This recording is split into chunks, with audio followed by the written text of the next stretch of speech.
నమస్కారం. జై శ్రీరామ్, హర హర మహాదేవ. ఈ లాగ్లో నేను చూపించబోయే మొట్టమొదటి శివాలయం, అది పురాతనమైన శివాలయం. అది మన హైదరాబాద్లోనే ఉంది, కానీ అది ఎవ్వరికీ తెలియదు అక్కడ ఉన్నట్టు. సో ఆ హైదరాబాద్లో ఉన్న పాత శివాలయాన్ని నేను ఎక్స్ప్లోర్ చేశాను, నేను చూసి మీ అందరికీ చూపిద్దామని చెప్పేసి వీడియో తీశాను, నేను పెడతాను. కానీ ఈ శివాలయంలో మనకి దగ్గర 7 దేవాలయాలు ఉన్నాయి. ఆ 7 దేవాలయాల డీటెయిల్స్ నేను డిస్క్రిప్షన్లో పెడతాను, చూడండి. ఈ దేవాలయానికి మనం ఎలా వెళ్ళాలి, ఎక్కడి నుంచి వెళ్ళాలి, ఆ టెంపుల్ అడ్రస్, దాని లొకేషన్, టెంపుల్ లొకేషన్ అన్నీ క్లుప్తంగా డిస్క్రిప్షన్లో పెడతాను, చూడండి. మళ్ళీ మనం టెంపుల్ దగ్గర కలుసుకుందాం. జై హింద్. ఫైనల్గా మనం టెంపుల్ దగ్గరకు వచ్చేసామండి. ఇక్కడ నుంచి కొంచెం ముందుగా వెళ్తే మనకి టెంపుల్ మెయిన్ ఎంట్రన్స్ వచ్చింది. ఇది వచ్చేసి నేను లాంగ్గా తీసాను మొత్తం టెంపుల్ కవర్ అవ్వాలని. ఇది వచ్చేసి మెయిన్ ఎంట్రన్స్ అండి. ఈ గుడికి 4 ద్వారాలు, 4 ద్వారాలలో ఇది మెయిన్ ద్వారము.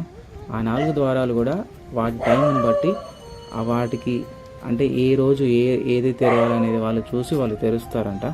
అంటే పండుగలు ఇలాంటివి ఉన్నప్పుడు ఆ ద్వారాలు తెరుస్తారు. మనకి బయట వచ్చేసి అర్ధనారీశ్వర విగ్రహం ఉందండి. ఇది వచ్చేసి 9.5 ఫీట్ల అర్ధనారీశ్వర స్వామి. సో ఇందులో వచ్చేసి ఈ 9.5 ఫీట్లు మనకి ఎట్లా అంటే లైటింగ్ బాగా ఉంటుందండి. చాలా విశేషమైన హైట్లో ఉంది. ఇది మెయిన్ ఎంట్రన్స్ అండి. ఇక్కడ నుంచి రాజగోపురం నుంచి ఇందులో నుంచి అందరం వెళ్ళాలి. ఈ చల్లని వేప చెట్టు కింద ఈ గుడి ఉంది. ఈ గుడికి ఎదురుగానే ఇంకొక రామాలయం ఉందండి. ఇప్పుడు నేను ఈ రామాలయము, ఇది వచ్చేసి 200 సంవత్సరాల కిందటి రామాలయము. ఈ రామాలయం గురించి నేను సపరేట్ వీలాగ్ ఉంది, అది కూడా నేను పోస్ట్ చేస్తాను. అందులో ఈ డీటెయిల్స్ చెప్తాను ఈ రామాలయం గురించి.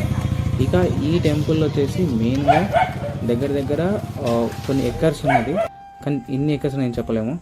ఇక్కడ ఈ టెంపుల్కి రావాలంటే మెయిన్గా ప్రధానంగా ఉప్పల్ నుంచి గట్కేసర్ వెళ్ళే రూట్లో మధ్యలో జోడిమెట్ల వచ్చింది. జోడిమెట్ల నుంచి మనకి 3 కిలోమీటర్స్ పోచారం వెళ్ళే రూట్లో వస్తే 3 కిలోమీటర్స్ లోపలికి వస్తే మనకి టెంపుల్ కనబడుతుంది. పోచారం స్ఫటిక శివాలయం అంటే ఎవరైనా చెప్తారో. ఇక్కడికి రాగానే ఇది మెయిన్ ఎంట్రన్స్ అండి. గుడిలోకి ఎంటర్ అయిపోయిన తర్వాత ఇది మనకి ప్రధానంగా మెయిన్గా కనబడే దేవాలయం. ఇందులో ఫోన్స్ ఆర్ నాట్ అలౌడ్, కానీ నేను పర్మిషన్ తీసుకొని నేను చేస్తున్నాను. సో ఈ ఎంట్రన్స్లో రాగానే ఈ 4 ద్వారాలు, ఈ 4 స్తంభాలు వెనక 4 అన్నిట్లలో దేవాలయాలు ఉన్నాయి. ప్రతిదీ నేను చూపిస్తాను. ఇది వచ్చేసి మొత్తం టెంపుల్ ఆవరణలో ప్రజలు లేరు, పబ్లిక్ లేదండి. టెంపుల్లో చాలా ఖాళీగా ఉంటుంది టెంపుల్, ఎప్పుడు ఇలానే ఉంటుంది. సో ఈ టెంపుల్లో మనకి ఎంటర్ కాగానే లెఫ్ట్ సైడ్లో ఒక అమ్మవారు ఉంటుందండి, నాగదేవత. ఈ నాగదేవత గురించి నేను లాస్ట్కి చెప్తాను, చూస్తూనే ఉండండి. చాలా పవర్ఫుల్ అమ్మవారు ఈ అమ్మవారి గురించి చెప్పాలంటే చాలా చరిత్ర ఉందంట. ఆ అమ్మవారి పక్కకే మనకి నాగదేవతలు ఉంటాయండి. నాగదేవతలకి ఈ ఉన్న స్టాచ్యూస్ అన్నీ కూడా ఒక్కొక్క దేవతలు అండి. మనకు అలా చెక్కి పెట్టారు మనకి ఆ టెంపుల్లో కూడా. ఇంత పెద్ద టెంపుల్ మనకు హైదరాబాద్లో ఉంది. ఈ నాగదేవత టెంపుల్ అండి. తను ఈ మెయిన్గా ఇక్కడ నాగదేవత స్పర్శించింది ఏంటంటే మహాబలిపురం నుంచి తీసుకొచ్చారంట అండి. మహాబలిపురం నుంచి ఈ విగ్రహాలను తెచ్చి పెట్టారు మనకి. సో టెంపుల్లో లెఫ్ట్ సైడ్ భాగం ఇది. ఈ లెఫ్ట్ సైడ్ నుంచి ఇలా చూస్తే మనకి మెయిన్ టెంపుల్ ఇది. తర్వాత కారిడార్స్లో అన్నిట్లో కూడా దేవాలయాలు ఉన్నాయండి. చాలా పెద్ద టెంపుల్, పాతది. లెఫ్ట్ సైడ్ కారిడార్లో వినాయకుడు ఉన్నాడండి. తర్వాత అన్నపూర్ణాదేవి. వీళ్ళు ఏంటంటే ఇక్కడ సత్యనారాయణ స్వామి, పార్వతి కళ్యాణం, ఇవన్నీ ఏంటంటే వాళ్ళ రోజులు రాగానే వాళ్ళకి పూజలు అవుతాయండి. సరస్వతీదేవి రోజు. తర్వాత అష్టాదశ శక్తిపీఠాలు. మనకు నవరాత్రిలో అష్టాదశ శక్తిపీఠాల గురించి వీళ్ళు చాలా విశేషంగా పూజలు చేస్తారంట అండి. నవరాత్రులకి ఏ రోజు ఆ రోజు అలంకరణ, ఆ రోజుల నుంచి మనకి ఎవరికి ఎలాంటి పూజ కావాలంటే వాళ్ళకి ఆ పూజ చేస్తారు.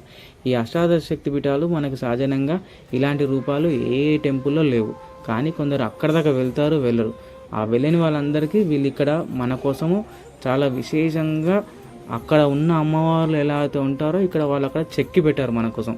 సో ప్రతిదీ కూడా మనకు తెలియకపోతే కింద నేమ్స్ కూడా ఉన్నాయి. ఏ అమ్మవారు ఎక్కడ ఉంటుంది, ఎక్కడి నుంచి ఉంది, తనకు శక్తిపీఠం అంటే ఎక్కడ ఉన్నది అనేది క్లియర్గా రాసి పెట్టారు. ఆ రాసి పెట్టిన తర్వాత ఈయన వచ్చేసి కాశీలో కాలభైరవుడు, కాశీకి మరియు ఇతను వచ్చేసి పశుపతినాథ్. పంచముఖ శివక్షేత్రంలో ఇతను ఒకటే లింగానికి 5 ముఖాలు ఉంటాయి. తనను పంచముఖ పశుపతినాథ్ అని అంటారు. ఈ పశుపతినాథ్కి రోజు నీళ్లు పోస్తారండి. అందరు పబ్లిక్ అంతా నీళ్లు పోస్తారు. ఆయనకు నీళ్లు పోస్తూనే ఉంటారు. 24 hours 365 days నీళ్లు వస్తూనే ఉంటాయి ఇక్కడ నుంచి లైక్ మనకి ఈ దేవాలయంలో వెనక భాగంలో జ్యోతిర్లింగాలు ఉన్నాయి. ఎక్కడెక్కడ ఏ జ్యోతిర్లింగాలు, 12 జ్యోతిర్లింగాలు ఉన్నాయి. మనకు ఆ 12 జ్యోతిర్లింగాలు ప్రతి ఒక్కటి ఏ అలంకరణలో ఏ ఉన్నాయి అనేది క్లియర్గా రాసి పెట్టారు. ఇప్పుడు ఇక్కడ నుంచి వెనక చూస్తేనేమో వైద్యనాథ్ అని చెప్పి రాశారు. ఇక్కడ వచ్చేసి భీష్మేశ్వర్ అండి. ఇలా ప్రతిదీ మనకి అక్కడ ఆ దేవాలయంలో ఏ రూపంలో ఉంటుంది అనేది కూడా వాళ్ళు క్లియర్గా ఈ రూపంలో ఉంటుంది అని చెప్పి చూపించారు. ఇతను వచ్చేసి రామేశ్వరంలో రామనాథ స్వామి, ఇలా ఉంటాడు రామనాథ స్వామి అని చెప్పేసి చూపించారు. ఇలా ప్రతిదీ లైక్ ఉన్న 12 జ్యోతిర్లింగాలు ప్రతి ఒక్కటి ఇలానే చూపించారు. నాగేశ్వర్ అండి, ఇది నాగేశ్వర్. తర్వాత ఇతను వచ్చేసి కాశీ విశ్వనాథుడు. మన కాశీలో విశ్వనాథుని మనం అక్కడ దాకా వెళ్ళి చూడలేం కాబట్టి వాళ్ళు స్ట్రక్చర్ అంటే అక్కడ నుంచి తెప్పించారు అలా. ఇతను వచ్చేసి త్రయంబకేశ్వరుడు. మనకి త్రయంబకేశ్వర్ నాసిక్ దగ్గర ఉంది. నాసిక్ దగ్గర త్రయంబకేశ్వర్ ఉంది కాబట్టి అలా అక్కడ ఎలా అవుతుంటాడో అక్కడ మనకి కేదార్నాథ్ జ్యోతిర్లింగం అండి. ఇలా మనకి 12 జ్యోతిర్లింగాలన్నీ ఇక్కడ ప్రతిదీ లైన్గా అమర్చిపెట్టి పబ్లిక్కి అనుకూలంగా వాళ్ళు ఇప్పుడు అందరూ గర్భగుడిలోకి వెళ్ళరు. సో వాళ్ళ కోసం ఇది చేయించారు. ఇది వచ్చేసి రాహు కేతువ విగ్రహాలండి. వాళ్ళకి పూజలు చేస్తారు ఎవరికైతే కావాలనుకున్న వాళ్ళకి. ఇంకా హోమాలు యజ్ఞాలు చేసే వాళ్ళు ఉంటారు కాబట్టి వాళ్ళ కోసం యజ్ఞశాల ఇది. వాళ్ళకి టైం ఉన్నప్పుడు వాళ్ళకైనా పూజలు కావాలంటే యజ్ఞశాలకి పక్కకే నవగ్రహాలు ఉన్నాయండి. మనకి నవగ్రహాలు కూడా ఎట్లా అంటే వాళ్ళకి నవగ్రహాలు ఉన్న టైంలో నవగ్రహాల పూజలు చేసుకుంటారు. ఇవి నవగ్రహాలు అండి, నవగ్రహాల పూజలు చేసుకుంటారు. మనకు మెయిన్గా త్రినేత్ర గణపతి, ఇక్కడ 3 కళ్ళతో ఉన్న గణపతి మనకు దర్శనమిస్తాడు. చూడండి, మనకు 3 కళ్ళతో ఉన్న గణపతి ఎక్కడ లేడు. స్ఫటిక రామలింగేశ్వర స్వామి, ఇతను వచ్చేసి స్ఫటికల మొత్తం చాలా పెద్ద స్ఫటికలింగం. మనకి చూడడానికి చాలా చిన్న కనబడుతుంది కెమెరాలో, కానీ చాలా పెద్దది స్ఫటికలింగము. లైట్స్ ఉండవండి ఇందులో. ఆ లైట్స్ లేకుంటే మనకు చూపిస్తారు వీళ్ళు.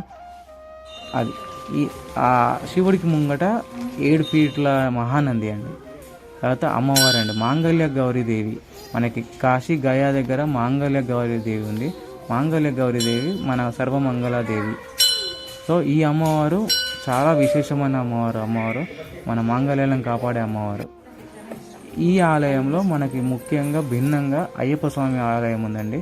పూజారి నేను వీడియో తీస్తున్నప్పుడు తానే నాకు లోపలికి వెళ్ళి నేను విగ్రహాన్ని తీసిస్తా అని చెప్పేసి తానే వెళ్ళి లోపల ఉన్న అయ్యప్ప స్వామిని ధర్మశాస్త్రాన్ని మనకి వీడియో తీసి ఇచ్చాడు ఆయన. నేను వెళ్ళలేదు లోపలికి.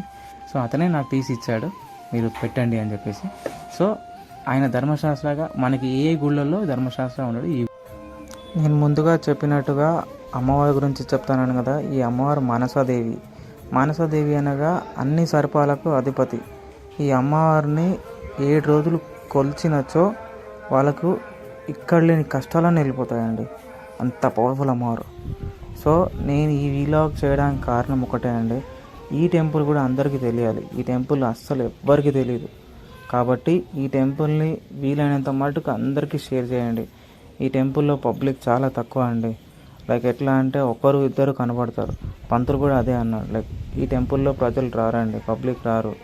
కాబట్టి మీరు పోస్ట్ చేయండి, పబ్లిసిటీ పెంచండి. లైక్ ఈ టెంపుల్ కూడా ఉన్నది హైదరాబాద్లో. మనకి ఇంత పెద్ద ఆలయం హైదరాబాద్లో ఉందంటే మనం చేసుకున్న అదృష్టం. ఇక ఈ టెంపుల్లో మనకి మెయిన్గా లైట్స్ ఉండవండి. అన్ని టెంపుల్లో ఉన్నట్టు ఈ టెంపుల్లో లైట్స్ ఉండవు. ఎందుకంటే దీపాల కాంతులతో మనకి స్వామివారిని చూపిస్తారు. సో ఆ దీపాల కాంతుల్ని చూపించినప్పుడు మనకి ఆ వైబ్రేషన్స్ చాలా పవర్ఫుల్ అండి. ఆ యంత్రాల్లో ఉన్న పవర్ఫుల్ అంతా, ఆ పవర్ అంతా మనకి రావడానికి లైట్స్ బంద్ చేసి స్వామివారిని ప్రతి విగ్రహాన్ని చూపిస్తారు లోపల ఉన్నాయన్నీ. సో ఇదండి మన స్ఫటిక రామలింగేశ్వర స్వామి ఆలయం. మన దేవాలయాన్ని మనమే కాపాడుకోవాలి కాబట్టి మరిన్ని ఇలాంటి వీడియోస్ కావాలి అనగా సబ్స్క్రైబ్, షేర్, లైక్ మా ఛానల్కి చేయండి. మరియు మన దేవాలయాన్ని మనమే కాపాడుకోవాలి కాబట్టి ధర్మో రక్షతి రక్షితః. సర్వే జనా సుఖినో భవంతు, లోకా సమస్త సుఖినో భవంతు. జై శ్రీరామ్. హర హర మహాదేవ.